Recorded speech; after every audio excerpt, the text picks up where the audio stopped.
U luistert naar Beit Ahavat Torah, het internetkanaal van Robert Veen voor de studie van Tenach en de rabbijnse traditie. Well, this year, something pretty unique is happening. Okay. Chanukah and Christmas are landing on the same day. Oh, wow. It's not something you see every year, and it really got me thinking. Right. You often hear people say, oh, Chanukah, it's like the Jewish Christmas. Yeah. But honestly, after diving into this research, I think we'll find there's so much more to the story. It's fascinating how this overlap gives us a chance to really explore what makes Chanukah so unique, especially the way it emphasizes holding on to your Jewish identity, even when surrounded by other strong cultural influences. Exactly. Yeah. And the article we're looking at today really sets the record straight. Okay. It pushes back hard against this whole Jewish Christmas idea. Right. It's a major oversimplification. Absolutely. What would you say? Yeah, I would agree with that. While there might be surface similarities, like gifts, family gatherings, the heart of each holiday tells a completely different story. So help me understand this better. Okay. What's the core story that Chanukah is telling?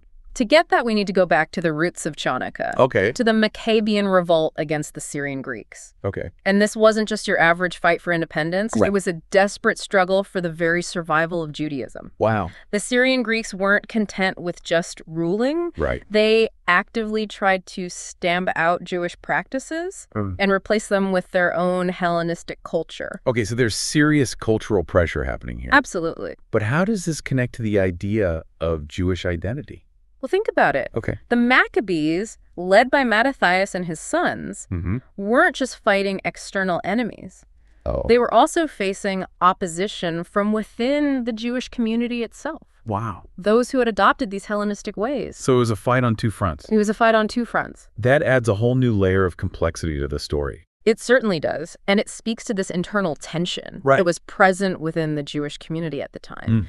The pull between holding on to their traditions and adapting to this dominant culture that was all around them. That makes me think about some of the conversations happening today. Yeah. About cultural blending and assimilation, like the whole Chrismukah phenomenon. Right. Is that seen as potentially diluting the distinct message of Chanukah? That's one of the key points that the article raises. Okay. It makes you wonder. Yeah. When the focus shifts solely to universal themes of peace and goodwill, are we at risk of losing sight of the specific historical and cultural weight that makes a holiday truly unique? And in the case of Chanukah, that historical weight is tied directly to this struggle to maintain a Jewish identity. Precisely. And that fight, that need to assert who you are in the face of pressure to conform. Yeah.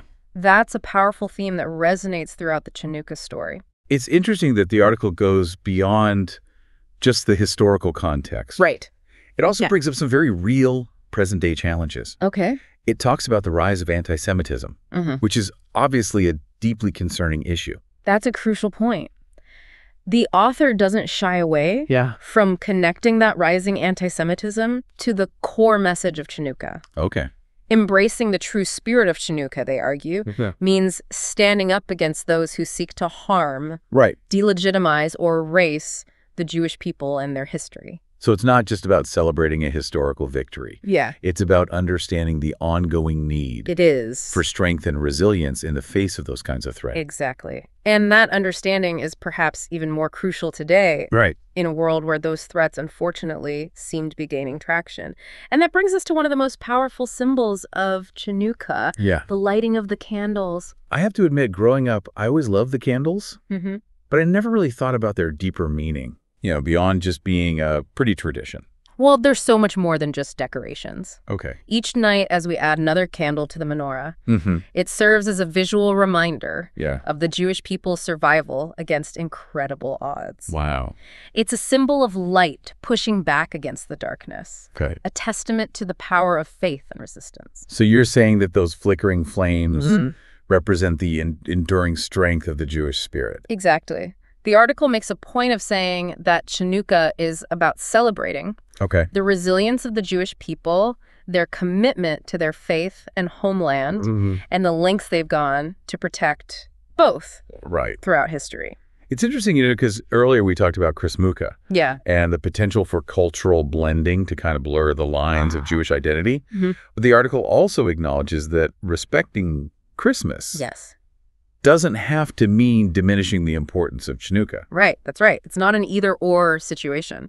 The article actually argues for finding a balance where different cultures can coexist and be celebrated without one overshadowing the other. So it's about respecting diversity while still holding on to the traditions that make your own culture unique. Precisely. And the article dives deeper into this, suggesting that sometimes this blurring of cultural lines can lead to downplaying the real threats that the Jewish community has faced and continues to face.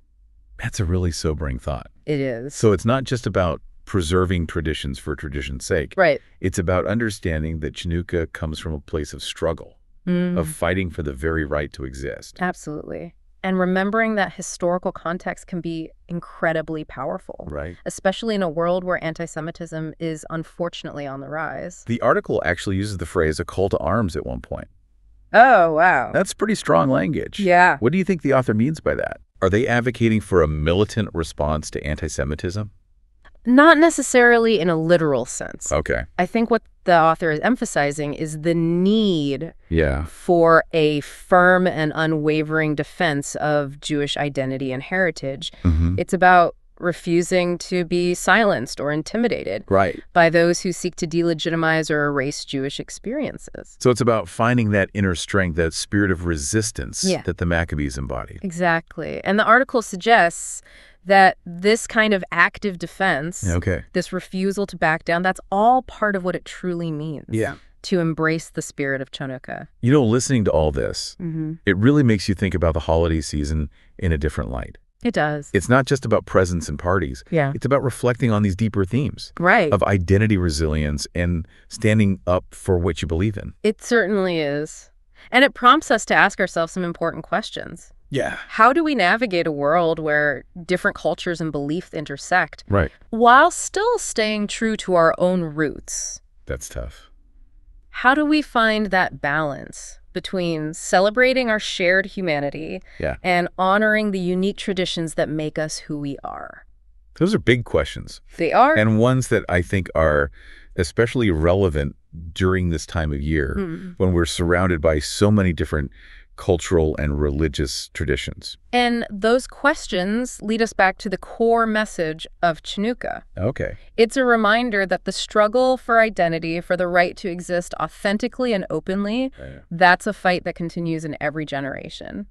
So after this deep dive, I got to ask, what does Chanukah mean to you now? Has your understanding of the holiday shifted at all? It definitely has. This conversation has really highlighted that Chanukah is much more than just a holiday. It's a powerful reminder of the Jewish people's unwavering commitment to their identity and their right to exist, especially when faced with challenges. And the fact that it's happening at the same time as Christmas this year. That makes that message even more potent, wouldn't you say? Absolutely. It's like a direct counterpoint to the idea that assimilation is the only way to fit in. You're absolutely right. The article makes it very clear. Respecting Christmas doesn't mean you have to diminish the importance of Chanukah. They can coexist without one overshadowing the other. That's a valuable takeaway. It is. Especially for anyone living in a diverse society. It's about finding that balance, respecting different cultures, but also staying true to your own roots. Exactly. And speaking of roots, the article ends on a really striking image. The lighting of the Chanukah candles as a symbol of the Jewish people's refusal to be extinguished. Wow. It's powerful, isn't it? It really is. It captures the essence of everything we've been talking about. This idea of survival, of hope, of the strength of the Jewish spirit enduring through adversity. It makes you think. If the Maccabees were around today, what kinds of cultural forces do you think they'd see as threats to Jewish identity? How do you think they might respond? Wow, that's a thought-provoking question. It really challenges us to think about how we can carry that same spirit of resilience into the present day. It does. It reminds us that the fight for identity, for the right to exist authentically, isn't just a historical event. It's something that every generation has to grapple with in its own way. You know what? I think that's a perfect place to wrap up our deep dive. Yeah, I agree. It's been a fascinating look at Chanukah and its powerful message of identity and resilience. Absolutely. And I hope that this conversation has left you with a deeper appreciation for this holiday and its timeless significance. Yeah. Thanks for joining us on this deep dive, and we'll see you next time. Sounds good. U hebt geluisterd naar een uitzending van Beit Ahavat HaTorah, het internetkanaal van Robert Veen voor de studie van Tenach en de rabbijnse literatuur.